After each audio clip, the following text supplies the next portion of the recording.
What is up, guys? Thank you for sticking around. Thank you for watching yet another Sound Money Fest commercial. I'm so hyped for Sound Money Fest.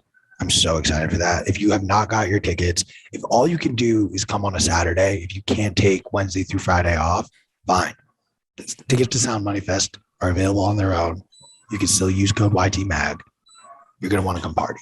We're going to be partying nonstop. John, are you excited to party for Sound Money Fest?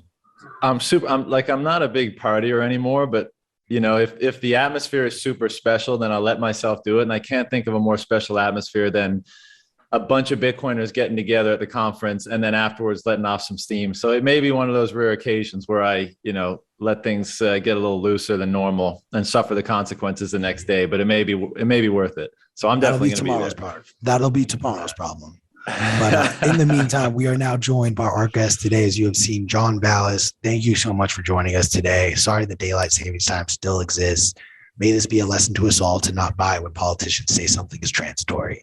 Yeah, well, that's my bad. So I'm doing great, man. And I'm happy to be hanging out with you guys. That's my bad on the daylight savings time front. But it seems like a fiat thing that needs to go by the wayside when we go into hyper Bitcoinization. So anyways, we're adding it to the ongoing list of what does Bitcoin fix. Daylight savings time has now been added. You heard it here first on Bitcoin.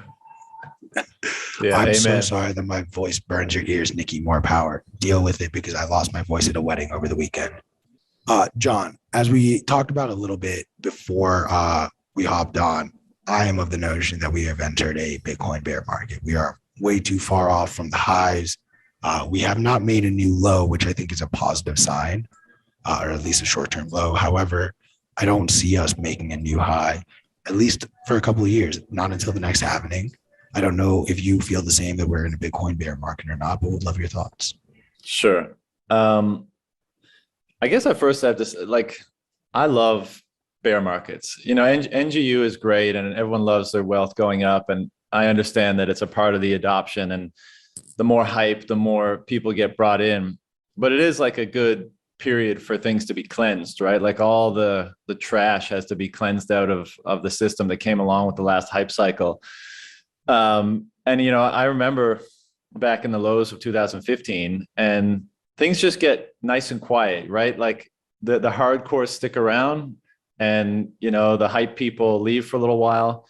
So I tend to like bear markets. As for whether or not we're in one now, I don't know. I mean, we're in really uncharted waters, it seems, in the global macro and geopolitical situation.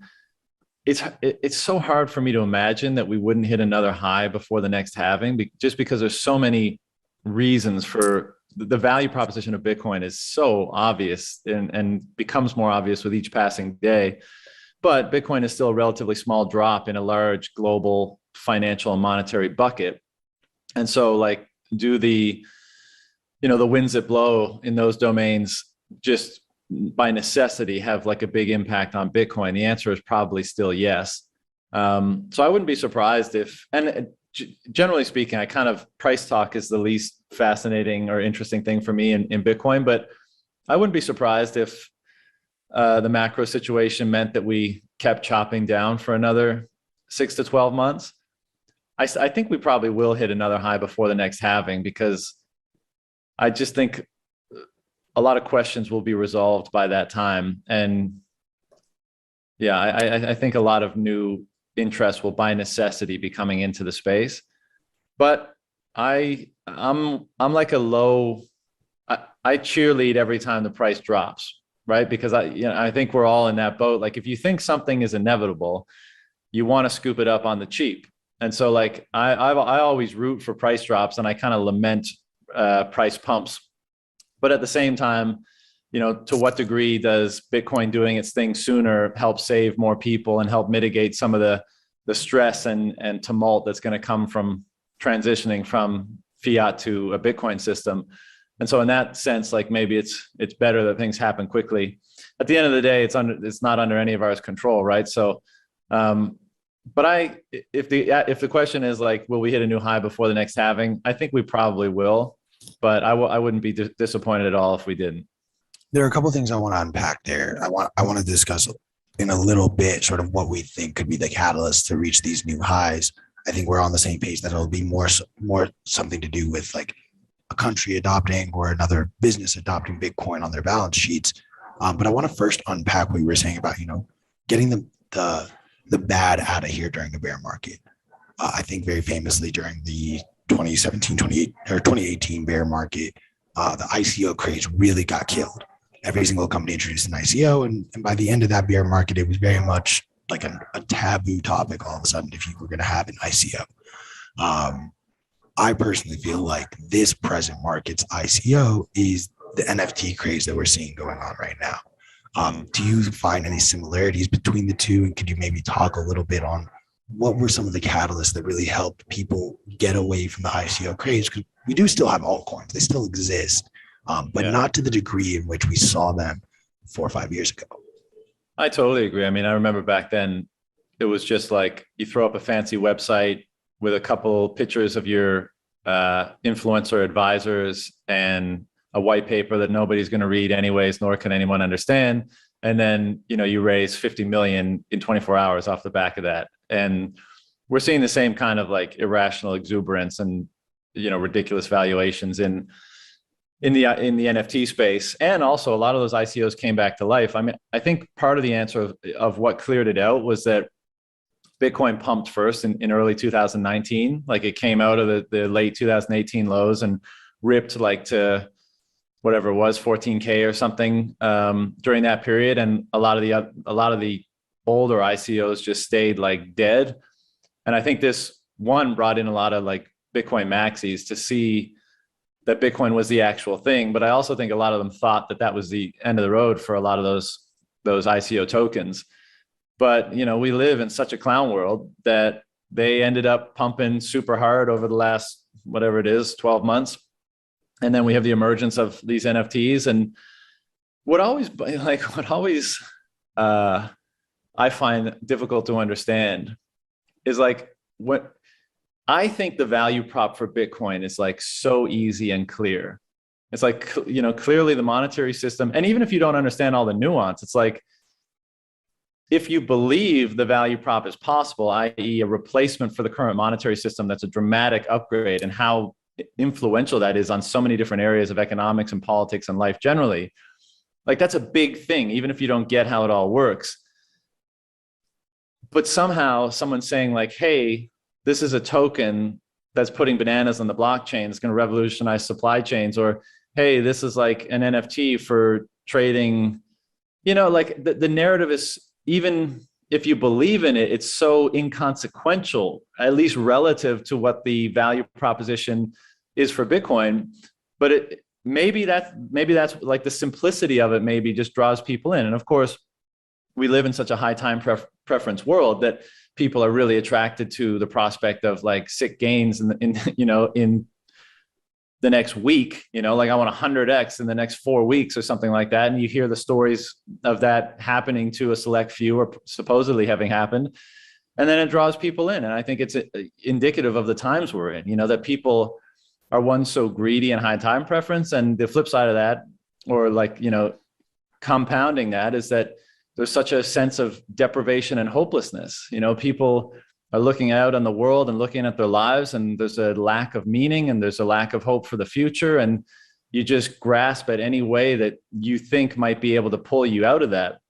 And you get sucked in by these narratives of like, well, just buy this NFT or buy this token, and 6 months from now, you're taking private jets and driving Lambos and everything is fixed. And like, even if that were the case, I mean, I think we all can appreciate that wouldn't fix the meaning problem that you may be having. And it certainly doesn't fix anything in the culture that's generating that issue. But, people don't want to do the work. They don't want to have someone sit them down and say, hey, this is not going to happen overnight. This is going to require big shifts, both in the world exterior and in your world interior. And you've got to reframe how you think about some things, and you got to reframe how you take responsibility for things, and you got to lower your expectations, or at least extend the time horizon on which you're imposing them. And that's not a sexy pitch in an environment that is so hype driven and low and high time preference. And like I said, I think a lot of people in the world today are hurting, and maybe they don't even recognize they haven't put their finger on exactly why, but a lot of people feel that angst and that anxiety and that nihilism and that, lack of hope for the future. And I think they think that the quickest way out of it is just to, get theirs as quickly as possible and drown themselves in, fiat extravagance as a means of filling up those concerns or that hole. And I think a lot of us in the Bitcoin space realize that that's definitely not the way to do it. And I think the culture of this space is increasingly revealing that. And why it's so appealing at drawing people in is because you once you start to see things differently, well, you have a lot more questions. You're like, okay, I get like that we may be revamping the global monetary order. What does that mean then in terms of how I should be orienting my life and what I should be striving for? And how do I discover or generate or channel meaning in my life anew? Because I've never had this degree of freedom or sovereignty and that kind of stuff. And these are the conversations we have in this space because we're all in a completely novel situation now vis-a-vis our degree of freedom over our finances. And as we accumulate more of that, and as our image of the future becomes shaped by that freedom, a lot of new questions like bubble up about how we should live our lives. And I love how these are the type of discussions that we have in this space. It's not about Lambos, it's about, health and philosophy and economics and, all that good stuff that helps you orient yourself properly in the world. Definitely. I think even to your point, like I'd say a lot of Bitcoiners are kind of students of history. And when you look at it, like the 2017 ICO craze, I would call it very similar to the internet, when the .com bust, when everyone was saying, oh, we're an Internet of Things company. And, their stock price, exactly like you said, exorbitant evaluations, they're getting money thrown at them in the form of stocks or even just people giving them loans for whatever reason. Obviously, that just kind of washes out. I think Clown World's only gotten worse and people are obviously like pushing themselves off the risk curve. That's why they deviate from Bitcoin or, they're just looking at these high flyer stocks like such as GameStop or AMC in order to beat that. And then now you even have Nancy Pelosi saying all the money we're printing isn't causing harm to the American economy and inflation. It's just we're actually paying back our debts with creating more debt. If that doesn't seem like the biggest Ponzi scheme ever, I don't know what is. But John, I guess let me form my question. I think while I'm excited about Bitcoin's adoption, what it is, freedom money, and it gives you sovereignty over yourself and your money and finances, we've had two, I'd say, very quick successions of like examples in the real world of this happening. Just look at the Canadian Freedom Convoy with a lot of the truckers getting their finances, insurance, various things shut off from them. And obviously, I don't want to say we botched it. I think it was very successful, like distributing Bitcoin, but we didn't realize how quickly the government was going to try and hinder not just Bitcoin, the network, which they can't, but the people that use it. They know the names or they saw the faces of the truckers or even Nobody Caribou that they were going after him. They showed up at his house. Like very much the people that use Bitcoin are the risk, not the protocol itself. But then even a more recent example is Ukraine and Russia. It was, this is horrible to say, but it was kind of more comforting seeing that even out of a bad situation, Bitcoin was able to help Ukrainians that were fleeing take their wealth. Like we said, God forbid you're under authoritarian regime or war is going on. You can take your wealth in Bitcoin and leave and not lose. Yeah, you lost your house or your home or where you live in your family and community. But at the same time, you're able to store your wealth either in your mind or on some type of device and bring it across the border until you're safe. Whereas also we're seeing the flip side, the Russians, many of the Russian people, I assume, didn't want this war, or they were lied to through Putin and his propaganda campaign of saying they need to liberate Ukraine. But at the same time, they're the ones being harmed the most by all these swift sanctions. Yeah, it does harm Putin, kind of, but when you're that powerful, I mean, what's a few billion or trillion or whatever his net worth is, it's really hard to decipher, but it's definitely hurting people on the ground as we're watching in real time the Russian ruble hyperinflate. So I guess my question to you after that long-winded rant is, I feel like while Bitcoin is being adopted at a rapid rate, why do you think people are not seeing all these things and being like, oh, maybe I should get some, or maybe I should get off zero and kind of start learning about it? I feel like still in normie land, when I talk to people, they're like, oh, what's Bitcoin? I've heard about it. It seems like a scam, or, they still conflate it to 2017. Why would that be? That's the 21 million Bitcoin question, right? I mean, if I knew that, maybe I'd be more effective at spreading the good word. But because I share that sentiment, like, I think all of it, it's binary, right? Like you see it or you don't see it. And once you see it, you very quickly have all your net worth wrapped up in Bitcoin, and your job is Bitcoin, and your thoughts are Bitcoin, and all the conversations are Bitcoin.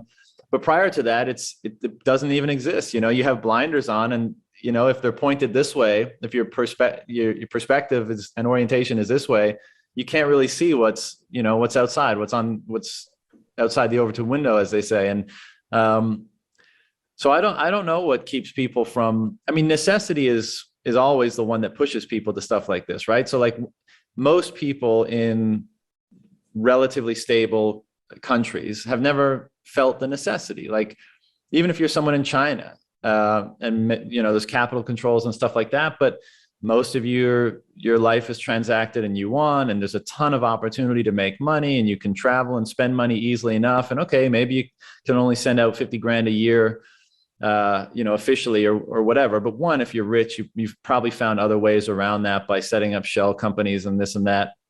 And if you're not, it's not an issue for you.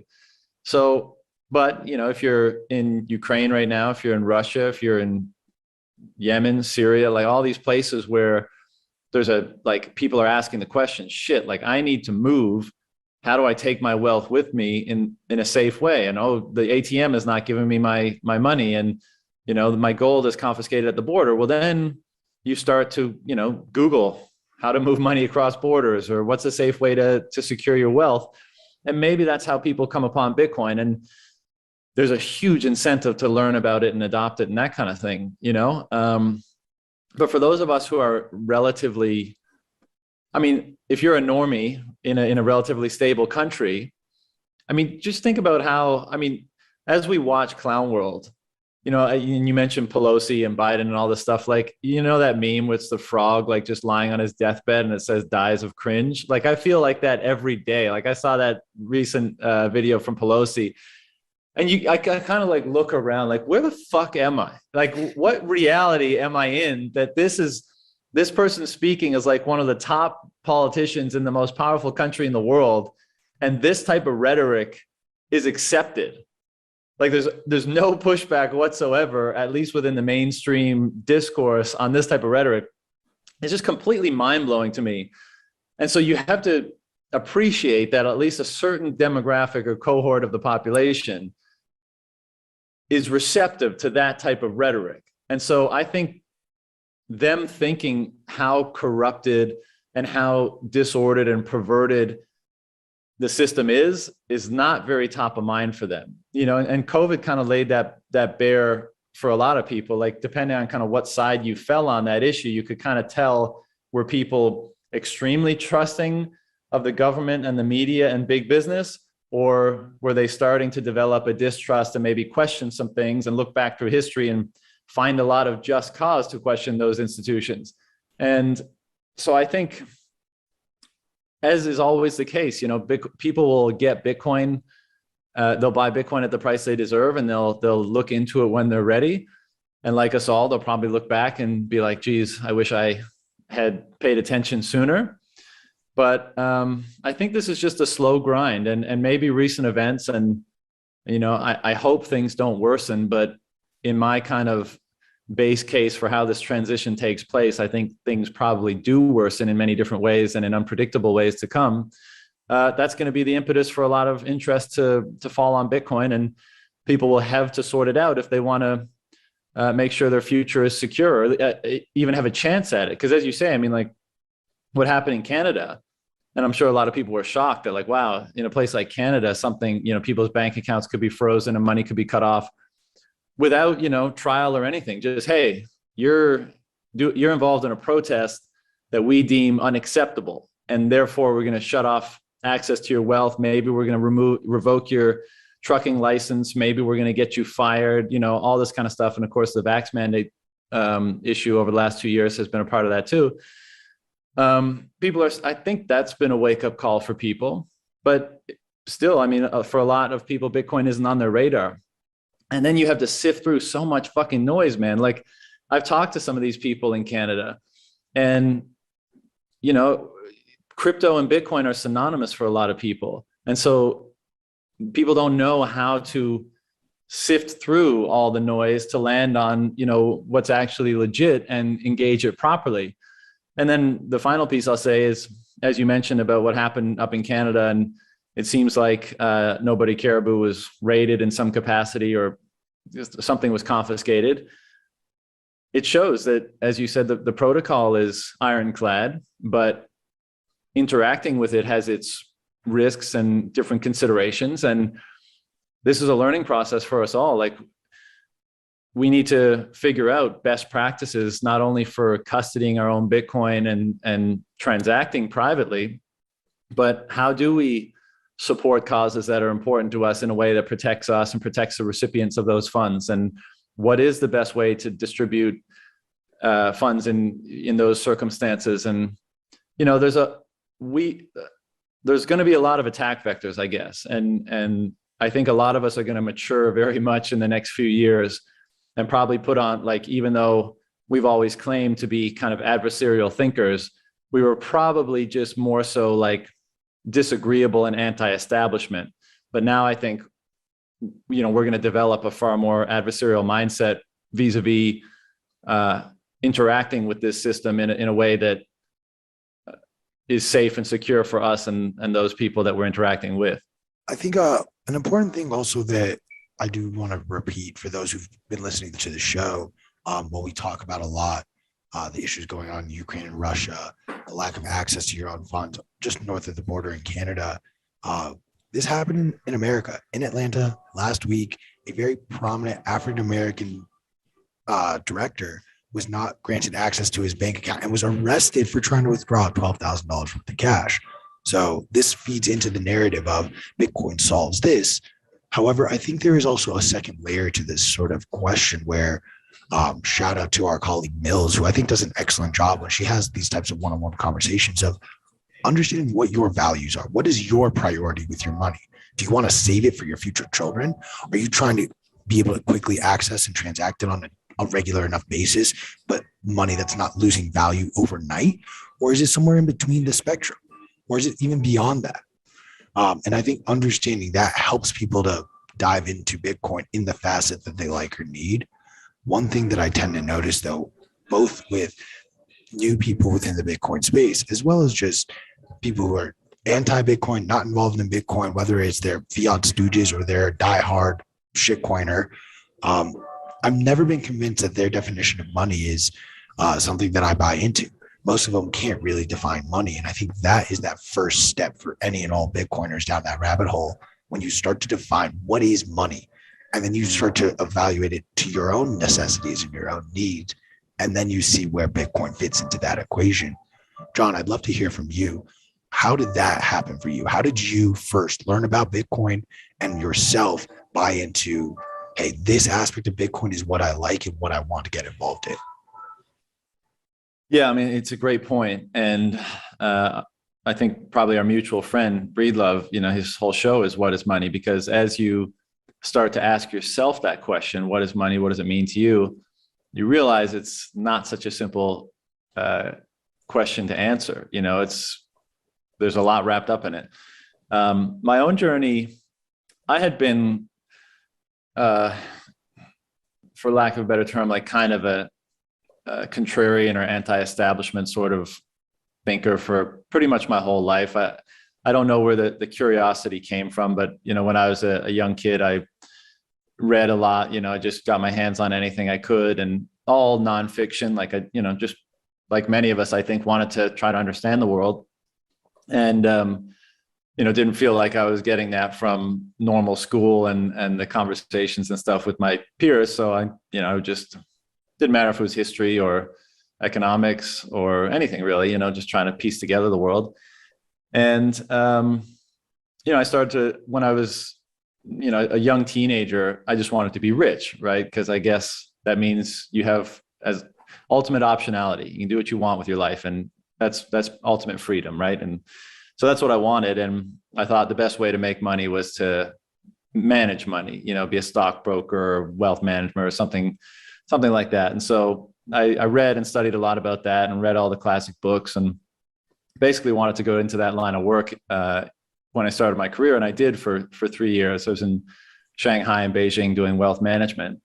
And, long story short, really hated that, didn't like the work, sleazy, douchey, just everything we know that's bad about fiat finance. And, but all the while, as I was going through that, I started to learn about the monetary system and central banking and that kind of stuff. And realized it was, basically all a fraud, just a giant fraud being perpetuated on the world that almost nobody seemed to know about, and the people that did know about it and were speaking up were obviously maligned and considered conspiracy theorists and all the rest of it. And my response to that was just to become like pretty much a closet gold bug. And there was no other options at the time, right? And all the people that were talking about these issues were gold bugs. And the thesis was something like, this is unsustainable. It's going to come crashing down at some point. You better have some gold. And even though, like, if you really play that out, it doesn't make much sense. Like, if we get that degree of like collapse and gold shoots to the moon, like even your tenth of an ounce, like little gold pieces, you're not going to be able to go to the grocery store and buy stuff with that. And, as we all often say now, like ammo would probably be a better medium of exchange in this sort of apocalyptic environment. But what are you going to do, right? There was nothing else to do about it. And then when Bitcoin, and so kind of very commonly with those gold bug types, they're very libertarian, very anti-big government, and that was always me, right? I thought people should be able to take the drugs they want to take. They should be able to do what they want to do as long as they're not harming or imposing upon other people. And then Bitcoin came around on my radar. I think in like 2012 or 13, I started seeing some Andreas videos on YouTube and just was struck by how he spoke about Bitcoin. Like at the time, when he got into technical details, I wasn't up to speed on that kind of stuff yet, but it's pretty easy to tell when someone's being honest and genuine, especially in an environment where so few people are. And you could just tell, like, this person, one, is genuinely passionate about this and cares about it and doesn't seem to have a big ulterior motive and seems to be just sincerely speaking about something they think is very meaningful. And so that's what kind of led me to continue listening and find other resources. And then, like others, actually, I wanted to buy, my friend and I wanted to buy DMT on the Silk Road because, we've been longtime psychonauts, and we realized you had to get Bitcoin, but at the time it was super hard and we weren't so sure about sending DMT to our mailing address. So we pushed out. And then on a trip to Bali, I think in 2014, there was a physical store there. And that's when I picked up my first little bit of Bitcoin. And of course, once you have skin in the game, you start paying more attention and you go down the rabbit hole. And basically, it's been a accelerating journey since, whereas, it started off as being critical of the monetary system and all the deleterious side effects that has culturally and economically and geopolitically, to now, speculating on the relationship between money and God. That's how far things have come on that journey. So it's been interesting to say the least, but that's the Coles Notes version of my rabbit hole story. My fellow plebs, the Bitcoin conference is back. Bitcoin 2022, April 6th through the 9th, is the ultimate pilgrimage for the Bitcoin ecosystem. The Bitcoin conference is the biggest event in all of Bitcoin and cryptocurrencies. We're leveling up and making this bigger and better than ever. I'm talking straight to the moon with the 4-day-long festival in the heart of Miami at the Miami Beach Convention Center. This has something for everyone. Whether you're a high-powered Bitcoin entrepreneur, a core developer, or a Bitcoin newbie, Bitcoin 2022 is the ultimate place for you to be with your people and celebrate and learn about the Bitcoin culture. So make sure to go to b.tc/conference to lock in your official tickets and use promo code Satoshi for 10% off. You want more off? Pay in Bitcoin and you'll receive $100 off general admission and $1,000 off Whale Pass. Those are stackable. So go to b.tc/conference and attend the best conference in Bitcoin history. I love that. Funny enough, actually was trying to buy pot on Silk Road. And again, I didn't buy into this whole Bitcoin thing. I was like, what is this? Nope. That was genuinely why I didn't go down the Silk Road path. And I still kick myself over the head for that one. Yeah. There's a conversation happening right now in our chat that I'd love to bring out live onto this right now. A debate on the merits of using Bitcoin with the marijuana industry. There are some valid arguments for it. The marijuana industry in America specifically is still federally illegal. Therefore, they're not granted access to banks, loans. It's very difficult for them to even accept, or not difficult. They can't accept like credit cards or payment processors like that, again, because it's federally illegal. There have been issues with a lot of these dispensaries just holding vaults full of cash, unable to even deposit it into a bank because, again, you're not allowed banking access because it is federally illegal. Enter Bitcoin. It seems like it would solve this problem very quickly and easily for these types of businesses. I am of the notion, however, that I actually think, as a very heavy weed smoker, as some of you may tell from my voice, I don't think that actually helps Bitcoin in the long run. I think it helps the marijuana industry. But I think when you have these senile politicians who can barely wrap their minds around Bitcoin and money, and then we're trying to convince them at the same time, hey, let's legalize pot because you've legalized God knows how many drugs that go through the pharmaceutical system, all the alcohol that everyone consumes in this country, all the nicotine in cigarettes and vapes that you allow us to consume. Marijuana will slowly and surely be legalized as well. I worry, though, if those two cross paths, there are two issues. One being you feed into that whole, hey, Bitcoin's used by drug dealers, Bitcoin's being used by the marijuana industry, marijuana is a drug, yada, yada, yada. I don't believe marijuana is a drug. I don't believe that Bitcoin is used by any sort of illicit activity more than the US dollar is. But then the second issue I have, which is the bigger one, again, you see now politicians are having a hard enough time wrapping their mind around Bitcoin. I don't need them to worry about how Bitcoin is going to be used in the marijuana industry and then carve out certain caveats for that. I'd love your thoughts, if you have any, on just that intersectionality.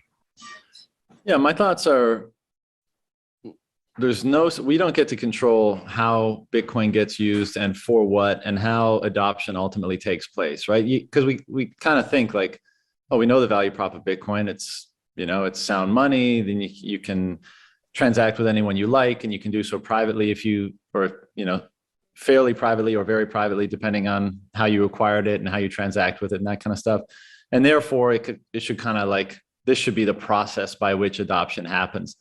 But I mean, there's so many factors at play that I think individuals should decide for themselves how they want to use this. I don't pretend to have any authority to impose how people should understand Bitcoin and what the narrative around it should be, or to think like, oh, like if we can avoid this problem here, then that would be good for adoption and we can get faster to the next stage. Like this is, Pandora's box has been open, basically. This thing's out in the wild now, and it's just going to put its roots all through things and innovate things in the way that it does. And if it survives and if we steward it properly, then I think in the end, we will, arrive at that place that we often talk about, that hyper Bitcoinized world. And a lot of things will be different there. But obviously money is so integral to pretty much everything that it's got to come and bump up against so many things that are basically antithetical to it.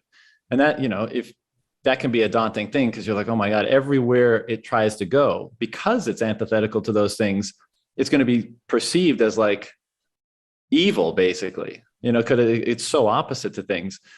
And so I think, the process is going to be really messy, where people figure out how to use it for their needs. And in this particular case, like if there's more restrictions placed on them, like how and what kind of a solution does Bitcoin represent for those people with those particular issues? So I guess my answer is not a great one, but I just don't concern myself with perception and politics and narrative around Bitcoin. I think it is a certain thing, and people have the ability and will use it however they please. And it'll be messy, and, all sorts of mistakes will be made along the way. But I think ultimately, if we're right about this, it'll wind up where we think it's going to wind up. I mean, this is kind of a tangential example, so it's not, maybe it's not applicable, but even something like El Salvador being the first to make it legal tender. Because like prior to that, we're all thinking like central banks will start making an allocation just as a hedge against the system that they steward. I don't think any of us were thinking like someone would come out and be so, make it legal tender and make it kind of like the primary component of their platform, building Bitcoin City and Bitcoin bonds and all this kind of stuff. So I think there's many surprises to come, but so I think the best way to approach all the unknowns and all the challenges to come is for individuals to be equipped with the best knowledge available to transact for their needs in the most secure and private way possible. And if people take that responsibility upon themselves, then hopefully they can insulate themselves from some of that turbulence and those challenges. And then, because I often think about it in terms of if Bitcoin really is immutable, right? If it's the unchanging thing, then anything else that it comes up against relative to it is changeable, is mutable. And so like as Bitcoin integrates into the current socioeconomic and political dynamic or apparatus as it exists today, it's necessarily going to slowly form it to its own shape, right? But that apparatus itself thinks it's the thing that things conform to. So it wants to, take Bitcoin and make it conform to it, right? But it doesn't like, so the question is like, which one is the most unchangeable? And I think we would all agree that it's Bitcoin. And so that, the political apparatus is going to have to come to grips, probably slowly and painfully and with great resistance, that they're the thing that has to start to mold and conform to the different, principles and values and characteristics of Bitcoin. And they're not going to like that because, that apparatus likes being the big dog on the block and having all the power and making all the rules. And now they're coming up against something that they can't control. And the process of them realizing that and those systems conforming more closely to the attributes of Bitcoin is probably going to be, there's going to be some friction there. John, I'm going to toss a question that we asked Samson Mao yesterday. So to your point with El Salvador adopting Bitcoin, I think it kind of shocked many of us. I know I wasn't able to make Bitcoin 2021, but it was exhilarating watching it on Twitter, Jack Mallers' speech. And I definitely welled up with some tears watching it, how passionate he was and how excited like what we said was always going to happen actually happened last summer. But with that being said, I guess while El Salvador adopted it, I always thought, and talking about bear markets, what about politicians, whether they're US or abroad, that opt to say we should adopt Bitcoin and then ultimately a bear market ensues and crashes, with the hype cycles of it going up exponentially and then crashing. Obviously, politicians are very high time preference, or they're trying to just get back in office every 2 years, every 4 years, however long it is. I guess what issues do you see with politicians trying to say, oh, we should make Bitcoin legal tender? And let's just say they make it legal tender right at the top and then it crashes. And then obviously the political opponents are going to say, look, we lost 50% of our value, 70% of our value, whatever it may be, and say this is a bad idea and either ban it or try and hinder its adoption. I guess, what are your thoughts on that? Yeah, well, first of all, I shared, even though you weren't there in person, I certainly had a similar reaction. I was backstage at the time and Jack made the announcement and a bunch of us were standing around and he came off and went into like the little green room and the bathroom is connected to it. And I was in the bathroom at the time and I came out and it was just Jack there with his head in his hands crying right before his family and everyone came in. And so, I was crying too. I gave him a big hug. Everyone filed in, everyone was crying. So it was definitely a special moment. But to your point, like, yeah, a lot of political careers are probably going to be destroyed in the process of this thing monetizing and becoming dominant global money because politicians, as you said, are so high time preference and their constituents are often the same way. I mean, just look at, I hate to shit on normie land too much because everyone I think is capable of making rational and logical decisions. But of course we exist in an environment today where it's information wars everywhere. And how do you parse all the information coming at you and all the algorithms working on your consciousness to actually come to some kind of a quote unquote real perception of what's going on? Like, what is objective perception in this day and age? there isn't really, we all have our biases and prejudices and conditioning, but I think a lot of us attempt to see things as clearly as we can so that we can orient ourselves to the most truthful perspective that we can. But a lot of people are very reflexive in how they respond to all this information. Again, like 2 examples happening right now, the COVID stuff and the Russia-Ukraine stuff. And I don't know what's going on. I know that almost certainly the situation is more complex than we're led to believe or we're told, but basically in the dynamic that exists today, it's like there's a binary option. Like, is it bad or is it good? Is this the evil or the victim? And in the case of Bitcoin, it's like, did the politician that fought for Bitcoin legal tender or to get Bitcoin on the balance sheet, is he bad now because Bitcoin crashed, or is he good because Bitcoin's doing well? And decisions get made on those timeframes and in that way. And so long term, I have hope that more people will quote unquote wake up and not be so easily swayed by short term and overly simplistic narratives. But I think we're in for a bunch of that before all this is said and done. And so, yeah, I mean, I don't know.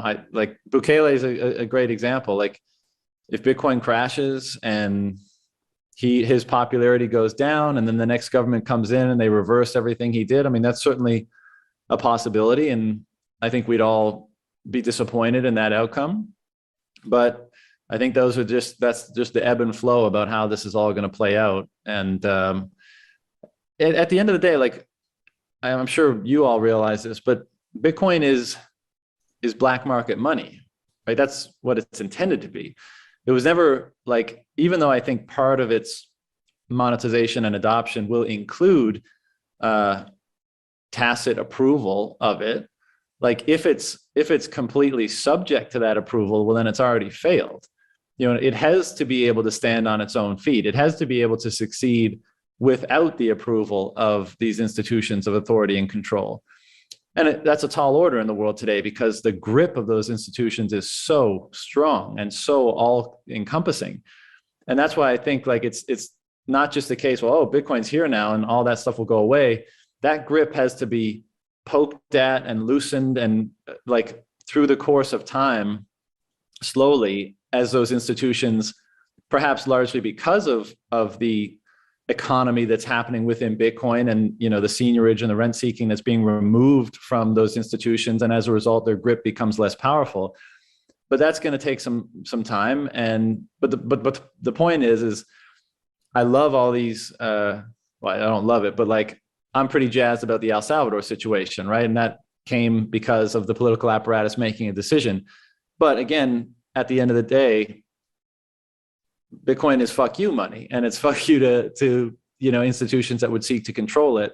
And if it can't function ultimately that way, if it can't resist the encroachments of those institutions of control, then it's not what we think it is. So, I guess that's my perspective on that. Yeah, I mean, I don't disagree with the idea that it's fuck you money, especially when you stop for a moment and think, like, what is the main money source, or what is the main type of money in the world today? And that's the US dollar. And those countries that have been exiled, don't benefit from, or just are not cozied up to the dollar, America, or the printer, they stand to benefit a lot more from adopting Bitcoin at an earlier point. To play a little bit of this political or geopolitical game theory, we're seeing a lot of conversation out of Russia ahead of the Ukraine invasion about them possibly legalizing Bitcoin and going back and forth. It was Putin that made the ultimate declaration saying, we're going to figure this out. We have too much of a competitive advantage to not. Given where we are in the world right now, with Russia slowly but surely getting kicked out of every single situation, minus OPEC, because they are the largest cartel in the world, at what point does Russia adopting Bitcoin raise alarm bells here in America, or does it not in your mind? No, it probably does, with these self-serving, incompetent politicians and constituents that we've already referred to. I mean, again, it's just such a easy narrative, right? It's like, oh, the evil guy adopted it. It must be evil as a result of that, just by association. And so that, I mean, that's totally a possible narrative. But again, if that narrative is capable of stifling it, then, you know, is it what we thought it was? And maybe that's a bit harsh, like, because this had been, you know, maybe it stifles it for a time, and Bitcoin development and things go a little bit more underground, and the whole political movements in the West, at least, that have been supportive, maybe they, you know, get reined in a little bit, and there's less institutional and authoritative support for it, but it still develops, you know, below the surface. It still percolates. People still are able to adopt it and use it. And then maybe, you know, the geopolitical situation changes and people's opinion change with it, and, you know, on it marches. But it could certainly be the case that happens. And I mean, that was the case. I mean, we keep getting that kind of FUD intermittently, right? As you said right at the beginning, like, Bitcoin is used for criminals and drug dealers and all that kind of stuff. It's like, Bitcoin, if Bitcoin is freedom money for you, it means it's freedom money for everybody. So if we're going to be in a future where that's the case, how should you judge and interact with people that you disagree with ideologically or behaviorally or whatever, right? Because, you know, you're not going to be able to punish them financially. You're not going to be able to raid their country and steal their gold. You're not going to be able to cut them off from the money exchange system like SWIFT.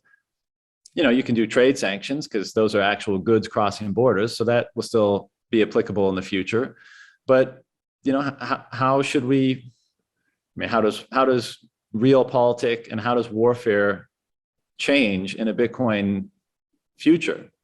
And, you know, of course, we like to say that the logic of violence changes as a result of the highest concentration of wealth being in a basically digital form and being inaccessible to, not inaccessible, but more easy to secure than physical wealth.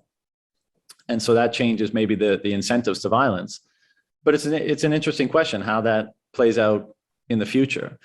But I think when I have conversations about Bitcoin with people, I guess, especially in the uber woke culture we're in today, like, people are so used to, like, oh, well, now that someone's been condemned by the dominant narrative, what is being imposed on them? Okay, so unvaccinated people are bad people. Okay, so are we firing them now? Is that the solution to this narrative? Or, like, Russia and them are bad, so we're doing X now? Or, you know, and I'm only using those two because they're top of mind. There's a million different ways that could be applied. And so I'm hoping in the future that people's understanding of Bitcoin is, at a minimum, that this is rules without a ruler. So if you conform to the rules of the system, your access is on the same basis as anyone else's. And nobody can change that. And I'm sure there'll be lots of bans and restrictions and attempted confiscations and stuff along the way. Like, this is probably going to be pretty messy, right? I mean, I like to keep a fairly optimistic view on things. And that's one of the trickiest things in this time. You know, we're talking about how to ground your perspective in the most truthful way possible, like, with as much clarity as possible. And, like, I think a lot of us in Bitcoin land can either parse the information that's coming at us and kind of see signal through noise, or recognize when we have to abstain from something. Like, I know the Russia-Ukraine situation has been brewing for a long time. There's a lot more geopolitical details involved in what's happening there. It's not just evil man decides he wants more territory, you know, for his country. There's a lot going on. But and I've read some stuff on it and dug into the history, but I'm still like, don't know enough, don't really have an opinion.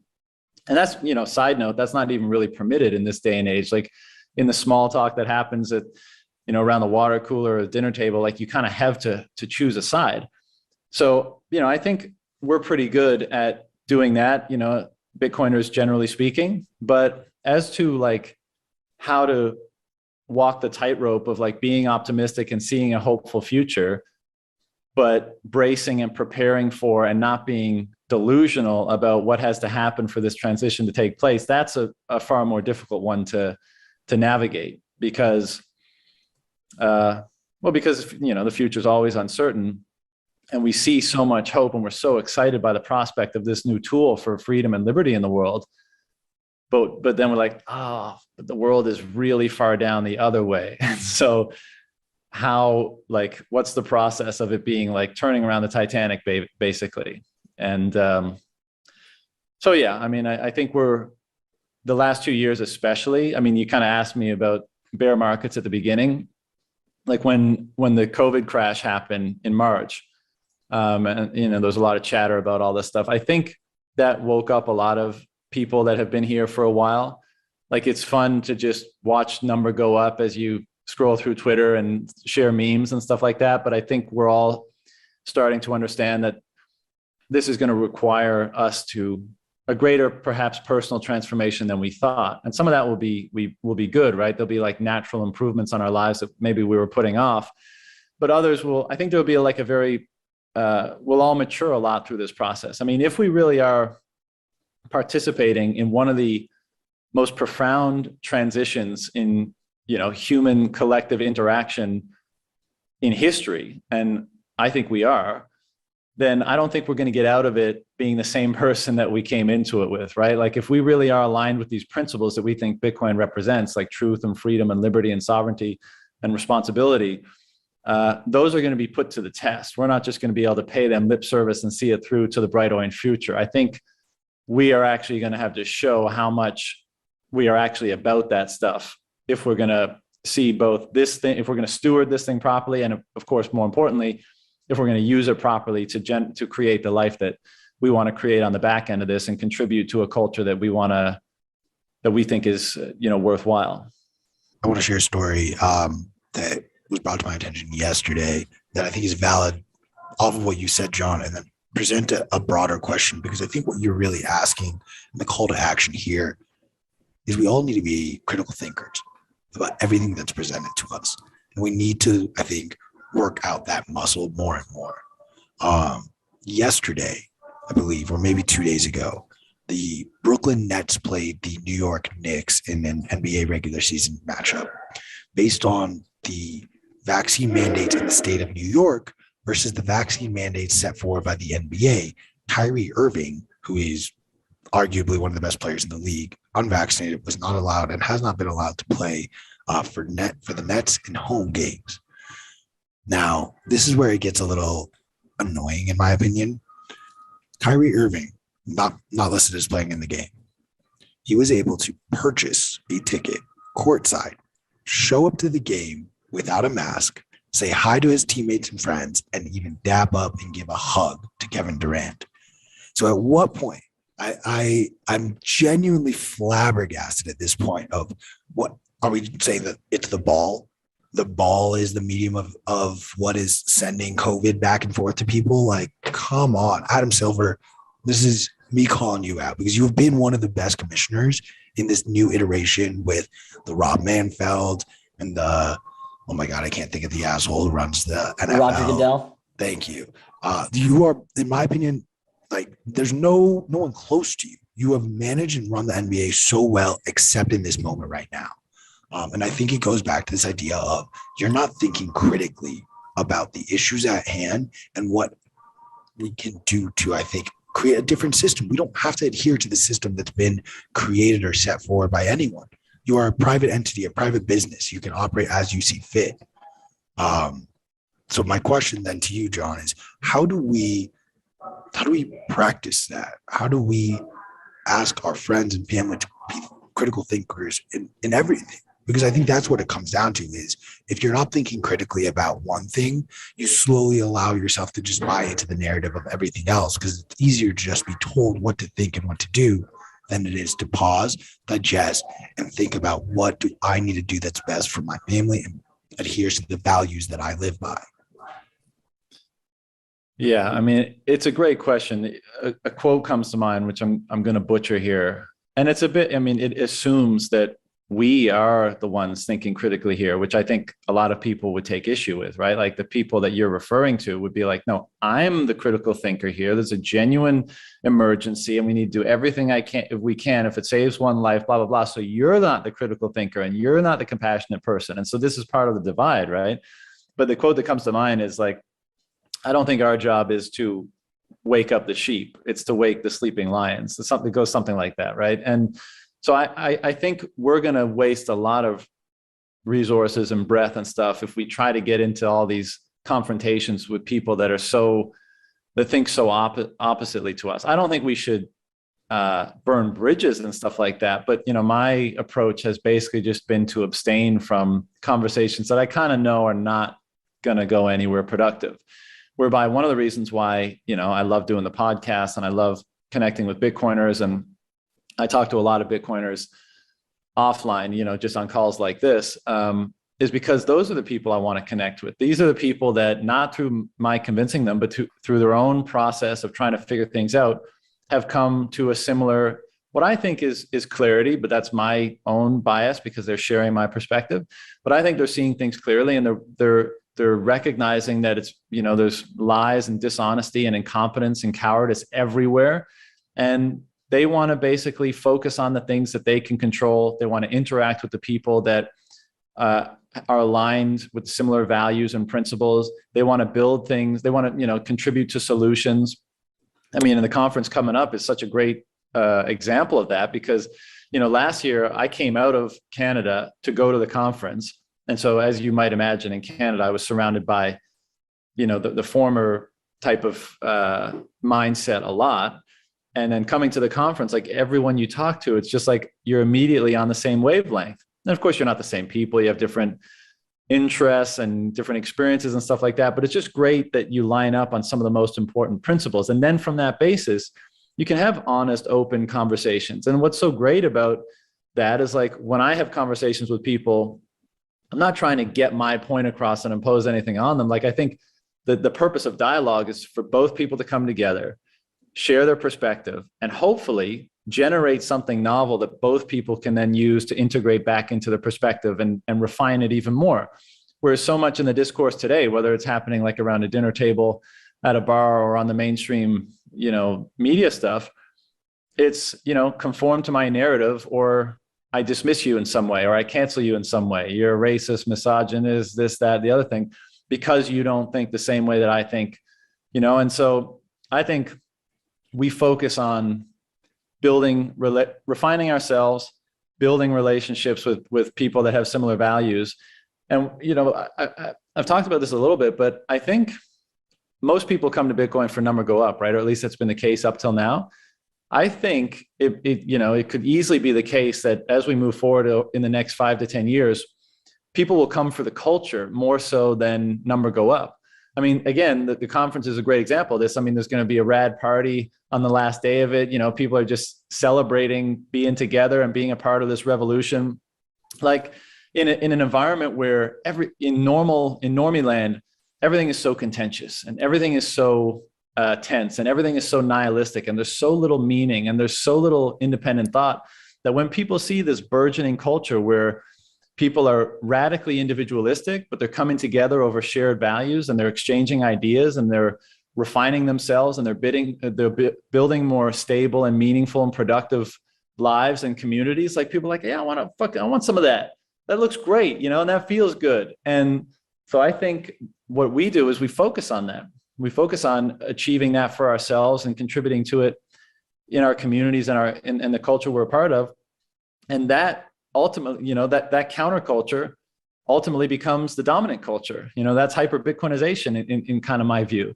Not everyone is going to be as hardcore as the early adopters, but I think it's inarguable that if we kind of agree that base layer fiat generates a distorted culture and a perverse kind of culture, then base layer Bitcoin is going to generate a different kind of culture. And we're the first ones that are being upgraded to that culture and participating in it and being open to being, refined and formed by those principles and the people and ideas we interact with. So I think all we can do is kind of throw our hands up. I mean, and the last thing I'll say is I stopped trying to determine the logic or reason behind any of the madness happening in clown world a long time ago, right? Like, my family's in the restaurant business in Canada, and you have to appreciate that a lot of time the business owner doesn't want to do this shit, or the head of the NBA might not want to do it, but there's so much political pressure. There's so much like pressure coming from all angles to do something. And that's why so many of these solutions are so nonsensical, because they're literally only there to signal that we're doing something, we're a part of the solution. And people don't care if it's effective or not. Like those glass dividers they put in restaurants for a while, or the plastic ones, like you can't hear shit when you're speaking at it. So you come around it so that you can speak face to face with the person behind the counter. And then you're just back to normal, right? So none of it makes any sense, or very little of it makes any sense, if any of it does. But we live in a culture where the signal, virtue signaling, or signaling that you're doing something to conform to the narrative, is more important than actually logically reasoning about the issue and taking what is the most sensible action to take. And that's why we call it clown world. And we're going to have a lot of entertainment in that regard. Still moving forward, but hopefully we're all contributing to something that is, again, antithetical to that. That's far more grounded in logic and reason and truth. And, we'll get a lot of stuff wrong, and we're all imperfect individuals, and that's always going to show up in our behavior and the cultures that stem from our behavior. But I think it's going to be a massive upgrade to what we're contending with right now. Definitely. And speaking from waking lions among the sheep, John, I really got to commend you, Gigi. I think it was Robert Breedlove, and I know I'm missing someone. When you guys talked with Jordan Peterson, watching a guy understand Bitcoin, I think, Saylor might be the only one that rivals him. Obviously, he was announced as a speaker at Bitcoin 2022. I'm really excited to listening to him speak. I think he's a really elegant speaker. Sometimes I get lost within his speaking because he's so good with his words, and I have to go back and chew on it for a while.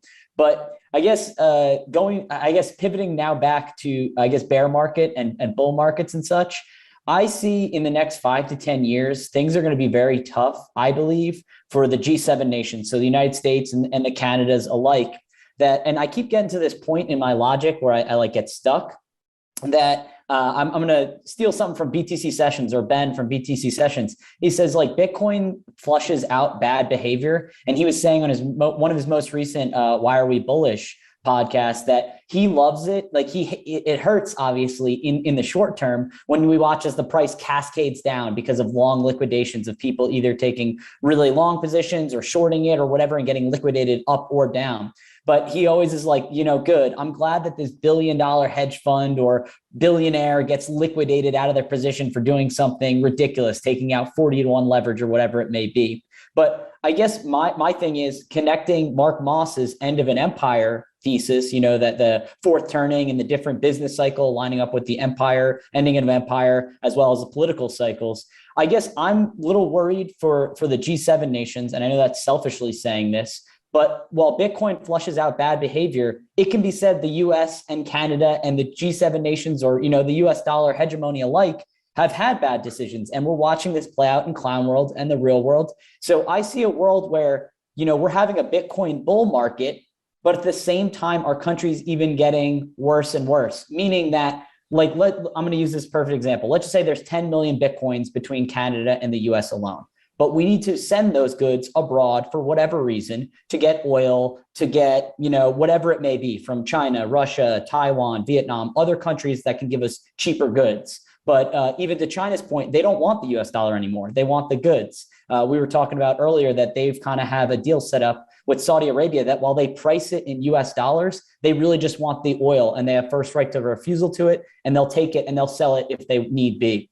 I guess my point is, in a hyper Bitcoinized world, do you see the US and Canada coming down from where they are as not being global powers? But I guess, how do we get the sats back into our economies if we export them for cheaper goods, whatever they may be? And my meaning is that the price is going up, but our economy is getting worse because we have less of the Bitcoin network, whether it's in, Satoshis or whatever unit of account we're using, Bitcoin or whatever. I guess as we're getting poorer as countries, but how do we bring it back into our country? I guess to be more productive, or is it do we have to start doing something heinous to try and get it back in? I'll pass that to you. Well, I mean, whether you're an individual or you're a country, the way you get sats flow is you provide value. I mean, that's the beautiful thing about this emerging system. You can't so easily, or in perhaps many cases not at all, you can't rent seek, and you can't cozy up to the spigot and just get easy, cheap new money. So there will definitely be a reckoning in that regard. Like the countries that have benefited from reserve currency status or other, monetarily derived powers, let's say, they're going to have to reorient things, and maybe even, nation states will take on a different look. Maybe they'll shrink. Maybe some other form of governance model will slowly emerge to account for this. I like to think of it as, first of all, I think we'll look back and be like, wait, so every country had their own currency and the currencies were traded against each other, and global trade had to contend with the ability for every country to manipulate their currency. So if like a country was just like, oh, our exports are too expensive, all right, we'll print another 25% of the currency or something like that. And they'll drop down temporarily before the market figures out and rebalances. And that'll be good for us. Like, it'll be seen as utter insanity that's how things were structured. And with Bitcoin, I mean, and not to mention all the friction of sending money, right? Like you send a SWIFT transfer and it's 3 to 5 business days and it has a high cost and it has the currency convert everywhere. Like, I just imagine all the silos being lifted. And what we have is just a network of value transfer that nobody can change. And what that ends up doing is it ends up finding the highest concentration of value for whatever demand is, for whatever is being demanded. And that ends up accruing the sats, because for what's being demanded, this provides the best value. And I mean, over time, I think you have to have a faith that will mean that it'll orient all of our behaviors more properly at aligning with what is most valued and determining how we can satisfy that value to derive some for our own life. And, it probably means that the parts of the world that have been disenfranchised by, colonial powers and predatory monetary policy, whether it's through IMF or through an individual country or whatever, like, the global South, let's say, broadly speaking, they'll probably be far better off because the playing field will be more even. And, if they have resources or, human or natural, that they can bring to bear that are demanded by the market, they should be able to do so without being stifled in various ways from doing so. And so I'm super excited for that, because isn't that what we all want? Like when we're in the park at grade school, right? Like there was always a cheater, right? Like, hey, fuck, you're cheating, right? Like you're not abiding by the rules of the game, and that's not fair. And to know, and things have been so not fair in the world for a long time, and that's meant that like power and wealth has accrued to a very small group of individuals that are at the top of that power hierarchy and at the detriment of everybody below it. And so what I'm super excited by is when you're on an open playing field, all the responsibility gets shifted back to you, right? It's not about who did what. It's not about, oh, I want to get closer to this person because they're closer to that person and they have a greater advantage here and there. If it's all even, then it's all on you. And it's like, okay, how are you going to provide more value? Why are you deserving of more value? What type of latent talents and skills do you have within you that you can refine such that people find your work or whatever you do more valuable? And if you can do that, it's almost guaranteed the value will accrue to you, because nobody can stop it from accruing to you if you're genuinely providing value. And so that's super exciting. Then we get real competition, and we get all the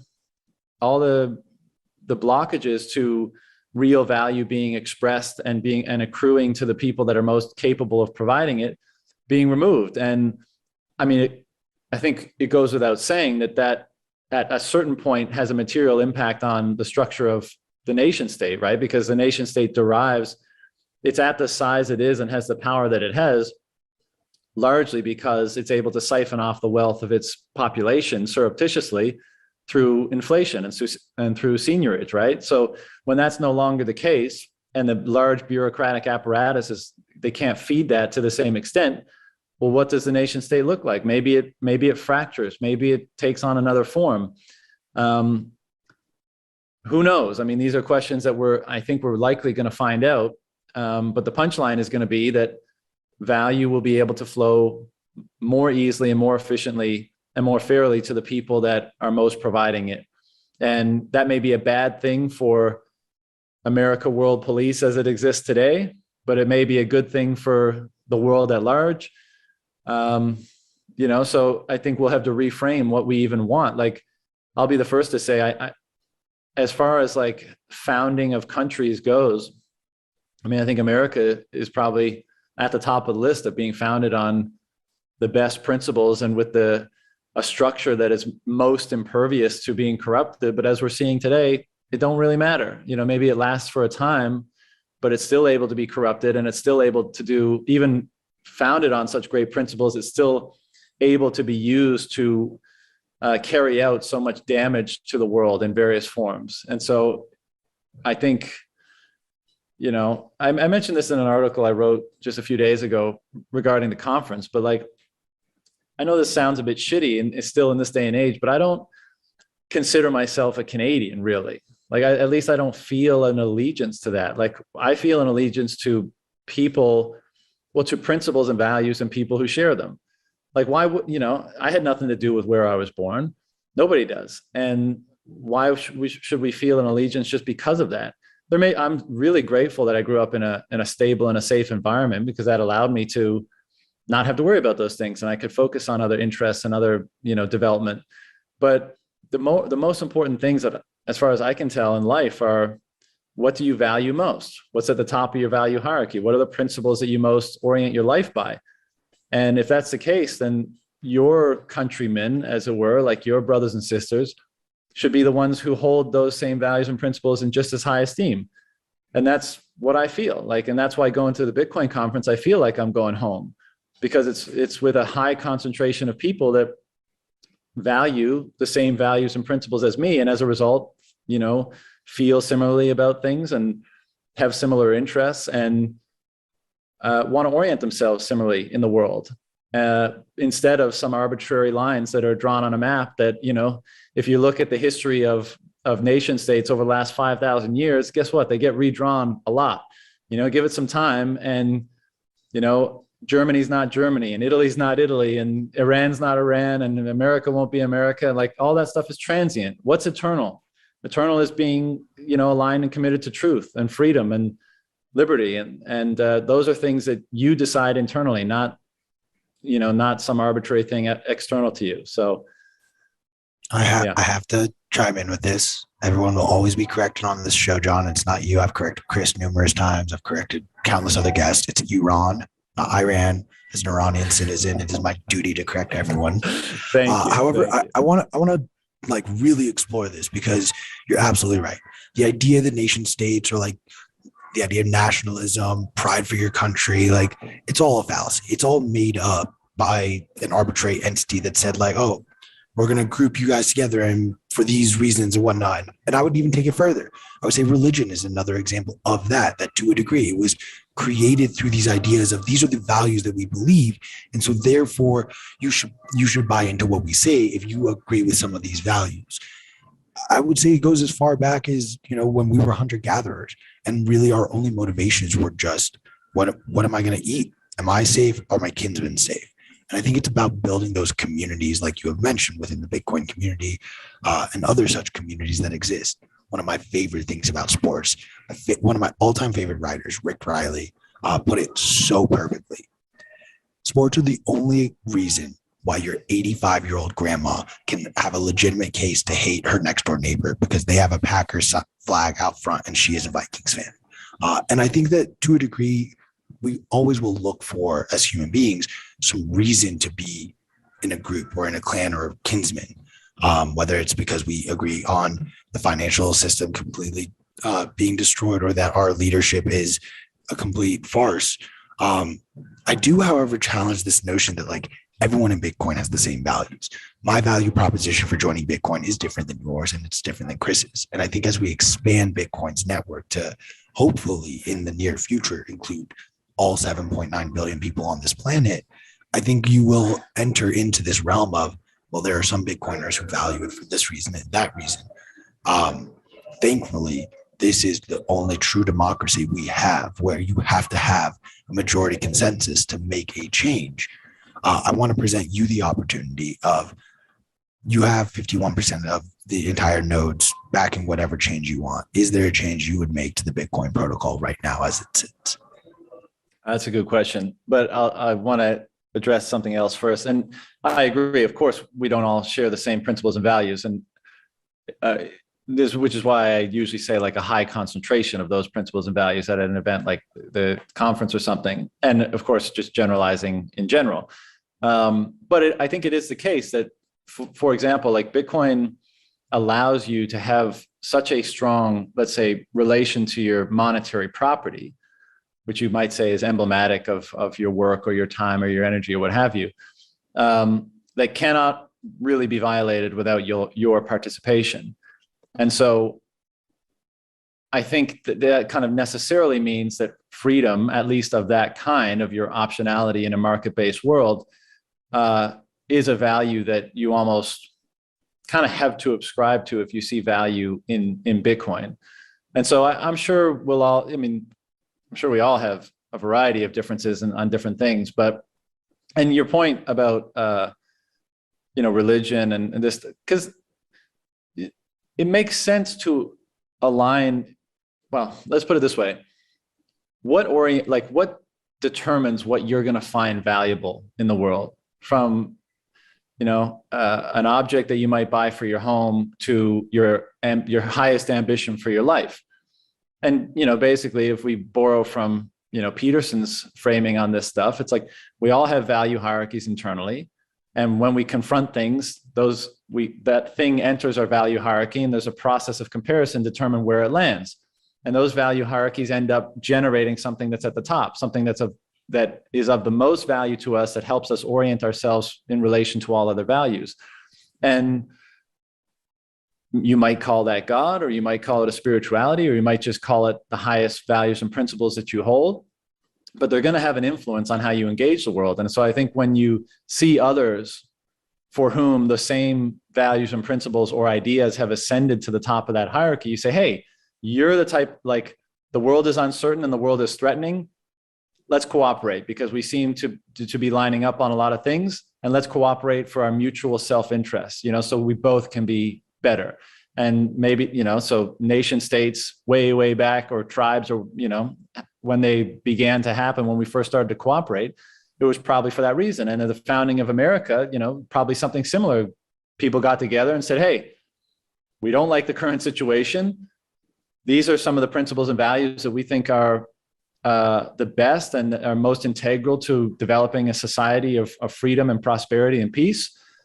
Everybody in agreement, like, how should we sort this out? And you end up working together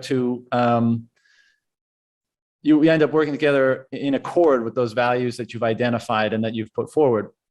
And as you say, I think the religious enterprise is very much about that too. And in both cases, both politics and religion, imperfect people and corrupt institutions get in the way, and that becomes problematic at kind of tainting the original, maybe good, altruistic, pure intentions of the enterprise. And that's why, again, Bitcoin is so interesting, because it's like an institution, but it can't be corrupted. And this actually brings me to your direct question: is I wouldn't change anything, because I think changing it is like, that's the biggest thing we could do wrong.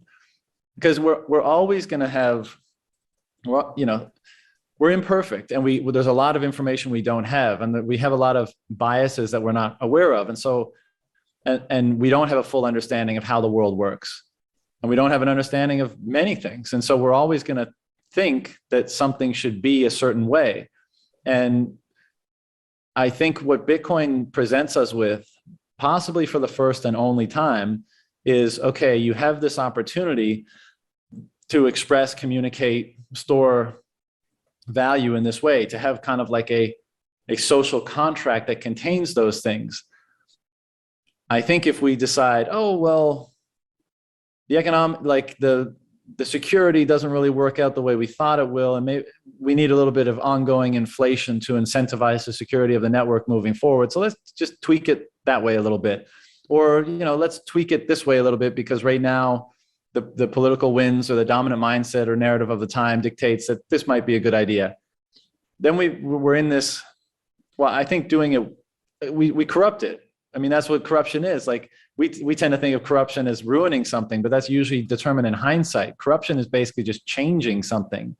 And I think Bitcoin's immaculate conception and the way it kind of percolated up and before anyone really noticed it. And I guess what I'm trying to say is I think its immutability is its potentially most valuable characteristic. And I think maybe our most important task as stewards of it is to not change it in those fundamental ways, and to just recognize that we don't know the extent of the dynamic that exists between human behavior and an immutable, unchangeable, absolute object.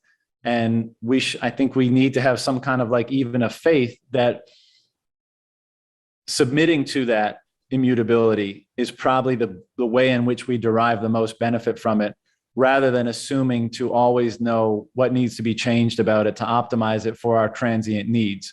Because I think if we pursue that path, we end up destroying what's most valuable about it in the end. And that would be a real shame. We as humans have this inherent flaw, it seems, to buy into this broader narrative and find groups that we align with. I have very loudly throughout my life always condemned religion as being one of the main catalysts for so many of the wars that we have seen. But even if we were to remove religion or remove nation states, like we would find other ways to band together and find ways to fight with those who disagree or oppose us. I have very loudly said I changed my mind a little bit, where I do see there is validity in the maxis that have helped keep Bitcoin alive and going up until this point. There is going to come a point, however, where those who get involved in Bitcoin are not going to be Bitcoin maxis. They're not even going to really understand money. They're just going to do it because they live in El Salvador and their president said, hey, you have to accept Bitcoin for your business now. How do we help those people see what we see? Is there some dialogue that you like to use, or any sort of points that you like to highlight for them to help them better digest Bitcoin when they may be forced, where it may be forced upon them, and they maybe a little bit have that feeling of my back's against the wall, I'm going to push you back if you're pushing me there? It's a great question, man.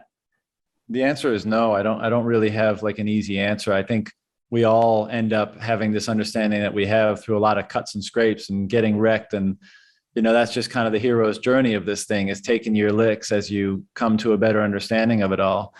And you'd like to help people avoid that, but there actually might even be a kind of a interesting corollary to religion here. Whereas, we don't need to break into the religious discussion generally, but just to say that I think part of the reason why those institutions may have become corrupted is because they have tried to control the intermediation between individual and whatever that higher power, source of meaning, value might be. And then, the imperfections of those people and the understandings of those people get in between, and they become too powerful there. And the people that they're trying to ostensibly help end up thinking that, those people are the authority on things or something like that, versus whether it's your own relationship with the quote unquote divine that you stumble through life and ultimately discover for yourself, or whether it's your own relationship with understanding the unique value of Bitcoin, what it is and why it should remain as such, I think probably needs to happen on your own as well for it to have any sort of staying power, right? Because we all know this. Like if someone this is why you got to learn hard lessons yourself in life. Because if someone just tells you, hey, like, don't do this, you at some point you may take it for granted. You may say, oh, like, why was it so important? Like why shouldn't I do that? And then you disappear, or then the institution leaves, or the wise old man dies, and the next generation doesn't feel the salience of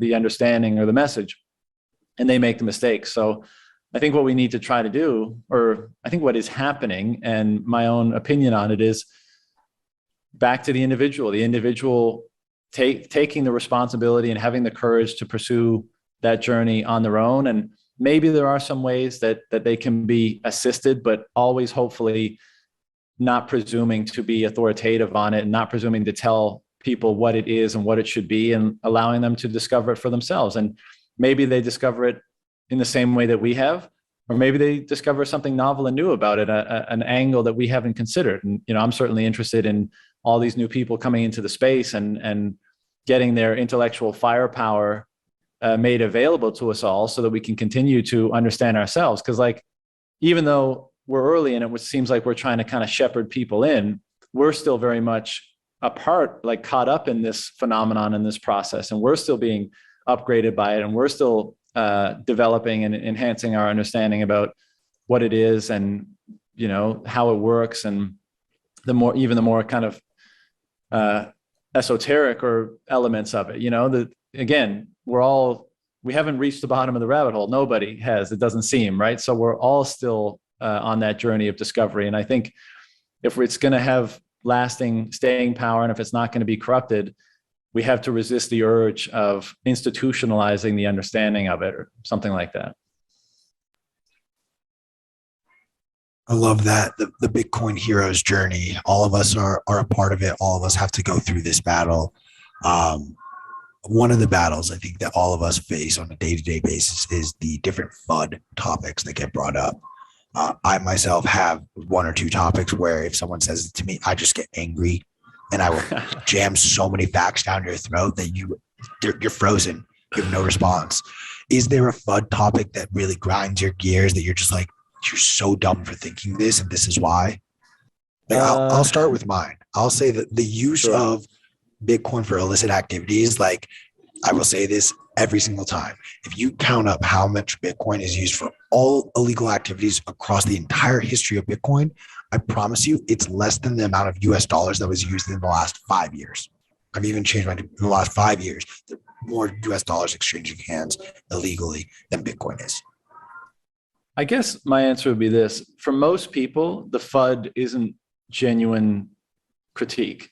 It's meant to be just lobbing FUD at you because like they don't want to know the answer, right? And if it's that type of people that just want an argument or want to be dismissive, then like I don't even engage, and it's obvious, you know, from the outset. And I have to say, like, apart from my immediate family, who, you know, I just like to kind of harass for fun about Bitcoin, I'm pretty zen about the orange pilling. I mean, I don't usually, when I meet new people, I don't even tell them that I'm involved in Bitcoin whatsoever, because I don't know. I just feel like it's all going to happen in due course. And I don't, you know, I do the podcast and I put out information in another way. I don't need to be so directly persuasive.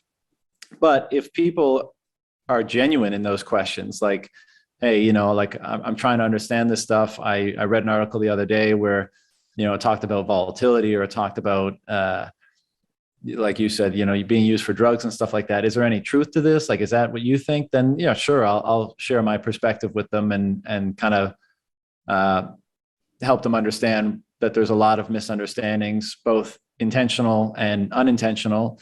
And different people benefit from propagating FUD and all that kind of stuff.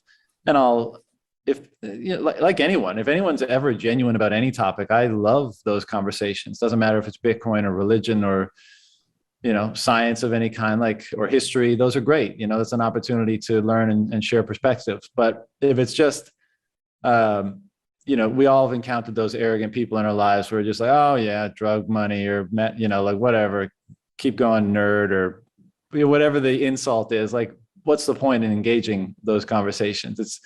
They're basically just doing it to either get you mad or dismiss you. And there's no real point. Hugh, I'll answer this as well. I know me having an engineering degree by trade, by going to college, I'd always grind my gears when people bring up the energy FUD. And, you know, we're going down that path in a way that, you know, governments might say, oh, okay, you know, if your house ends in an even number, you got to turn off your electricity for days that are Monday, Wednesday, Friday, and Sunday, and then they flip flop. And then the other, if your ends in an even or odd or even, whatever, you've got to do the inverse. And, you know, just in how clown world has revealed itself this year of staying locked in your homes, you know, getting your salary cut, wearing masks, you have to get vaccinated. I know that there's going to be people that are ratting people out like, oh, I saw they had lights on in their house in the midst of winter, or, you know, I saw them turn on the heat and I saw smoke coming out of their smokestack, and they're going to like try and report people for using energy if we literally have a collapse of our grids and stuff. So that's just something that like grinds my gears when people say like, oh, energy use is maleficent or, harmful to the environment or harmful to other people, or it's bad to use energy. That just really gets me going. Totally. I'll take it back. Yeah, go ahead. 2 points to that real quick. Sorry, John. I do want to interject because in the state of Texas, they have literally created a law to incentivize snitching. Fucking bullshit. I'm not going to dive into that law of the marriage because as 3 men, we should not have an opinion on that and just listen to the women in our lives of what they say and need. That's my 2 cents there. And energy FUD, absolutely. If you just look up how much it costs or how much energy every single ATM in the United States uses up to operate, it's more than Bitcoin. Plain and simple. That is all, John. Sorry to interrupt you, please. Well, I'm just basically echoing that by saying that's why, again, I'm pretty zen about it all, but it's easy, like this ESG stuff and the associated, or maybe let's say the instigation for it amongst the climate catastrophist sort of narrative. It's brought a moral dimension to the usage of energy. And I think that's why right from the get-go, so many of us were like, it's never going to be enough. You shouldn't kowtow to this stuff because it's not about the fact that Bitcoin uses 40% or 70% or 90% or 100% clean, quote unquote, clean energy like hydro or solar. It's not about that.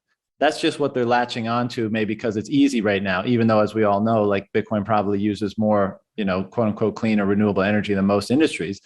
But it's that they don't see the energy being devoted to Bitcoin as a worthwhile use of energy.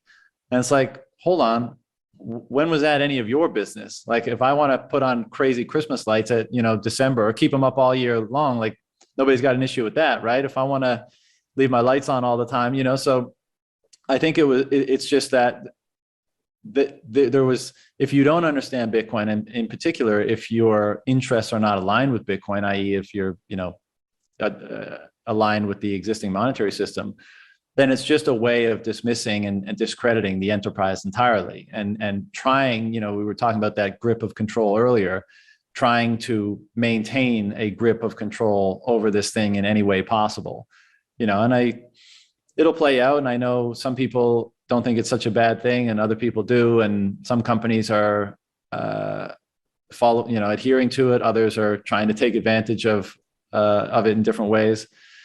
So it'll play out, and the jurisdictions, I guess, that get it more right will benefit from that for a period of time. But as we say, everything is good for Bitcoin in the end, and all the FUD is ultimately, just that. But it doesn't stop it from happening. And I would think that we're in for, especially given what you mentioned earlier about, bad guys using it, we're probably in for a lot more FUD in the not too distant future. I mean, fuck, we might even be bad guys at some point, right? Or at least labeled as such. Yeah, let me tell you guys. Shadowy super coders. All of you who have now been listed by the Canadian government as a terrorist for donating to the trucker campaign, I welcome you with open arms. I have been labeled such since about 2001 in my country. So if you need help dealing with this, feel free to reach out as always.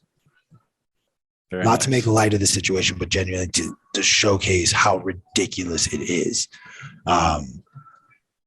John, I do want to ask, we have a little bit of time left if you'll entertain us and stick around, but I want to ask a little bit now about the conference. We're all going to be in Miami. We're really excited to get down there.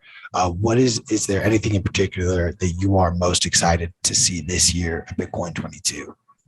I'm most excited to hang out in the grounds with the plebs. I mean, that's what I did for most of the time last year. Just meet everyone who I interacted with on Twitter or podcasts over the preceding 2 years. I mean, there's really nothing better. And then, there's always like a dinner or drinks at night, and there's always all these peripheral events, and you just get to strengthen those relationships. As far as speakers are concerned, I mean, Bukele apparently has some cool announcements he's going to make. I don't know if you guys have the inside track on that, but I'm looking forward to what that is. But of course, when Peterson was announced, I was super stoked about that. And by the way, it was Richard James. He was the fourth on that podcast initially with Peterson. But yeah, I mean, it's been interesting to watch his slow kind of drop down the rabbit hole. And I always knew that once his brain kind of latched onto it, it wouldn't be able to let it go. And I think we're kind of seeing that now. and I'll be interested to hear from him and see how far he is. There's obvious people approach it in different ways, and he has a very busy life, so maybe he can't obsess about it as much as the three of us might. But it'll be interesting to hear his current thoughts on it. And what I'm really interested in hearing is his impression of the event. Because maybe up till this point, he's interacted with a few of us on podcasts and stuff, and probably met some in real life. But what's he going to think about such a huge and just really well done, amazing vibes? Most of the people there are just awesome, and so many. It's an event, right? This Bitcoin. The last year was amazing, and this year is obviously going to be bigger and more crazy. But I think what's he going to think that this phenomenon is at that kind of a scale, and there's that much kind of passion and interest, and he hopefully he'll have a chance to hear and speak with some of the other big headliners, and I think it'll probably leave an impression on him. So it'll be interesting to hear that. But everyone, man, I mean, it's family. And that's the best part about it. You get to go and hang out with all your brothers and sisters, and there's nothing better. All you plebs out there listening, you heard it here. John's trying to hang out with you, so make sure you find him. And as always, you know the rule. If you find me and I'm not too busy, we'll roll one up and we'll smoke it together. To your point, though, we're watching this influx of people like Jordan Peters. Before we go down that rabbit hole, use code YTMAG to get 10% off. It's literally all over the screen. If you have not realized that is the code that helps Chris and I keep our jobs after the conference, you've been under a rock for some time. So please use code YTMAG and get 10% off. Now, to actually have this conversation, we're watching people like Jordan Peterson get involved. We watched over the last, I'd say 18 months, people like Ray Dalio get involved. Kevin O'Leary, who's famous for Shark Tank, very loudly accused Pomp of pushing forward a Ponzi scheme and then flip the script. And as we see these sort of big, prominent investor types and just public figures get involved in Bitcoin, what are your thoughts on that? What effect do you think that has on both the short-term and long-term prospects of Bitcoin? I mean, it probably doesn't have much influence on the long-term prospects. Short-term, if Ray and Peter Thiel and O'Leary and Elon come out in the same month and say, it's a 50% allocation in our fund, then that might be the type of news that gets some people off the sidelines, or some capital that's been waiting on the sidelines might get FOMO, like some of that institutional capital might come in and there might be a price spike. But then when they peel it, when they pull it back, 2 quarters from now and say, oh, it was just a temporary allocation, and now we've pared it down to 5% and that hype goes away. So those sorts of announcements and those sorts of people don't really interest me. And also, I understand that not everyone's going to be like a maximalist pleb sort of mentality about this stuff, but there is a difference between a Saylor and a Kevin O'Leary, right? And both ostensibly extremely wealthy prior to Bitcoin. So it's not just a wealth effect that's taking place, and nor is it just the expectation of mad gains, right? There's something else happening. And I would say when Saylor came in, he really fell down the rabbit hole and seemed to go deep. Whereas I think someone like Kevin O'Leary, at least at this stage, is yeah, well, first of all, I think he has a broader crypto strategy, that case in particular, but I think he sees it as, potential return, but I think he may see it as something that he will sell for fiat in the future. Whereas the three of us and Saylor and many others probably know that Bitcoin is the exit strategy. And with that comes a different way, different mentality, a different way of investigating the meaning and the understanding of all this stuff. So, it's for everyone, and everyone can come in and they'll do their thing, and it's fun. I remember meeting Kevin last year at the conference, but not everyone's gonna become a hardcore maximalist laser-eyed pleb, and I'd put Saylor in that category. Well, I am kind of curious though.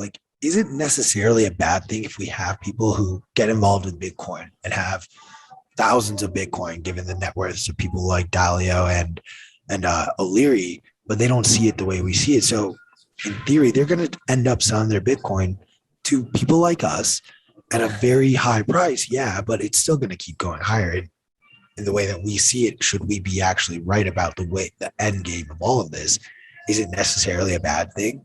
No, not at all. I mean, it's transactions. It's current transactions and future transactions. And that's what an economy is predicated on, So whether they stay for a year, 10 years, forever, Laura, it doesn't really matter. So I don't mean to say that they're bad. I'm just saying, like, they haven't taken the orange pill the way some of us have, and that's absolutely fine. They're liquidity for the network, their transactions, they're supporting infrastructure in different ways, they're investing in companies. It's all good. I don't hate on them at all, but you can tell when you're in the presence of another laser-eyed pleb, I guess is what I'm trying to say. Fair enough. Do we think 100K this year? Oh man, I don't know. I've never done a price prediction, so I probably won't start now, but I will just say that hopefully not too soon, because it seems like the conference in Miami is going to be quite a party, and I wouldn't want to have to like rally everyone again for the 100K party like a month later in Miami. We want to space it out a little bit, right? End of year I'd be okay with, or even 2023, but nobody wants to fly right back to Miami right after having a conference and still being hungover, So hopefully we have a little bit of breathing room afterwards. Fair enough. If you need me though, I might just stay camped out at Miami Beach for a month or two. Who knows? Yeah, it could be worse. I do want to give you the opportunity as well to maybe just share with our audience a little bit of what you have cooking, what you're working on, and where maybe some of our audience can also find your podcast. Sure. My headspace lately, both on the podcast and some of the writing I've done, or one piece I've published, another one I'm working on, is really trying to dig into some of the things we touched on here today, which is like, how does this weird protocol that exists on the internet, how and why does this protocol influence people's values and behavior so much, and one of the fascinating phenomenons that I've been following for years now is like these individual transformations that seem to be very common. They don't always take place in the same way, and they're not always the same, of course, but like people seem to change in many cases fairly dramatically and reorient their lives and that kind of stuff as a result of learning about this thing. And, so I've been trying to investigate why that is, and that investigation and thinking about it and reading and writing and speaking with people has kind of brought me to the doorstep of other domains of the utmost meaning and other domains that have a strong transformative effect on people. We were referencing religion and spirituality and that kind of stuff before, and that's kind of where I'm winding up with this. And I'm trying to tease out what's going on there, and how should we be understanding or approaching this thing, and what context should we be putting it in. So that's where I've been doing most of my stuff. And I do that on my podcast. It's called Bitcoin Rapid Fire. And, I have a Substack and stuff, which you can find on Twitter. And that's where, and I have a website too, bitcoinrapidfire.com, where all that stuff is. And I also do the CT podcast. It's called Closing the Loop. CT is a subsidiary of a big Norwegian energy company. Came into the space last year. They released a shareholder letter that I think made the rounds. A lot of people read. Norwegian billionaire who, kind of got orange pilled and wanted to be more involved in the space. And CT has been doing a lot of stuff behind the scenes this upcoming year, probably going to do a lot more. So I'm super excited for that. And my role there is primarily helping them with the podcast and pushing forward some of the podcasting 2.0 technology there. So Gigi's another member of the team, and a bunch of other great guys that are doing a lot of work to make it so that value can be, what we call it, kind of set free, so people can express value, and the implicit and explicit censorship that exists in the media publishing landscape today can be diminished, and people can speak freely and express themselves freely and not be detrimentally affected when doing so is counter to dominant narratives or platform wokeism or any of that kind of stuff. So that's what I'm up to. Love it. For those of you who've been enjoying this conversation that we've had with John, be sure to check it out. It sounds like you'll just be able to dive deeper and deeper down these rabbit holes. John, could you maybe tease something that you're working on for maybe the next episode that we didn't touch on here for those who may be curious? Talking about these deep conversations about deeper levels of meaning around this thing. I've been doing a series with my good friend Eric Kaysen, and he's done a lot of great writing at cryptosovereignty.org, where he shares a lot of his perspective on this kind of stuff. And it's just, we would always have these conversations when we would speak, and they'd be we'd almost think like this is a little bit too bizarre and weird to like put out publicly. But then, over time, you're just like, well, fuck it. Why?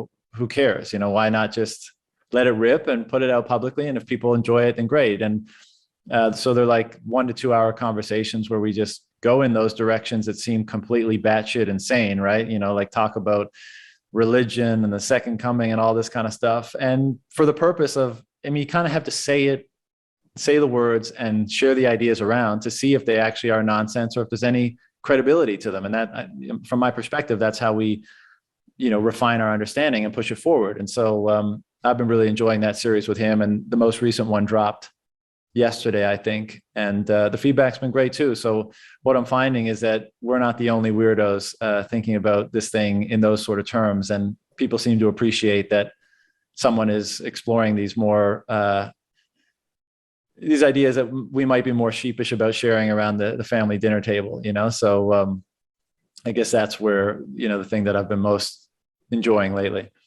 What topic is taboo right now at the Vallis family dinner table?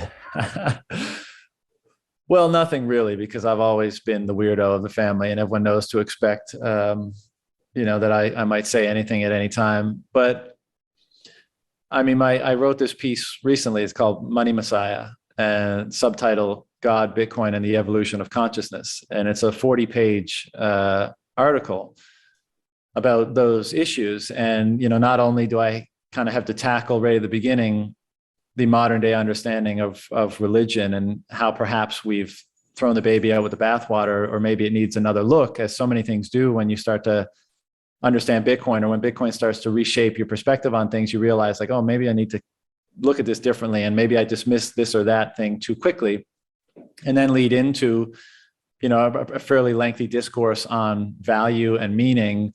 And then I kind of finish with looking at Bitcoin in the context of some of the most profound, religious occurrences in the past, and how interpretations that might be applicable to Bitcoin. And so, those are pretty far out things. And I bring that up actually because my dad read it, and I usually I'm bringing him to the Bitcoin conference, which I'm super pumped about, because over the last year, he's become pretty orange pilled, but he's been listening to my podcast since the beginning. And early days, it was like, not standard conversations. I like to think like mine were always a little bit different, but it would be like, Jeff Booth would come on and we'd talk about what he talks about, and it would be more mainstream stuff. And now it's way more in the direction of like making these mad speculations about what this thing may mean in a spiritual or religious context. And I don't know really yet. I haven't really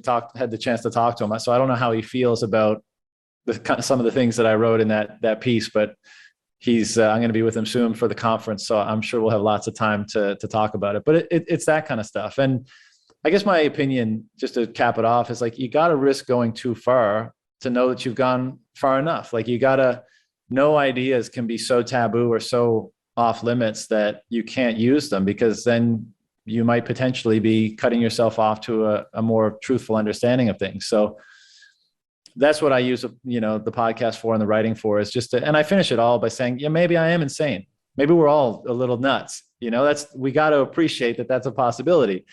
But if not, and if the logic, in particular in this written piece, has any validity, what does that mean? Like, and how should we approach this emerging understanding of this thing, and how it's reframing and reorienting our understanding of so many other things?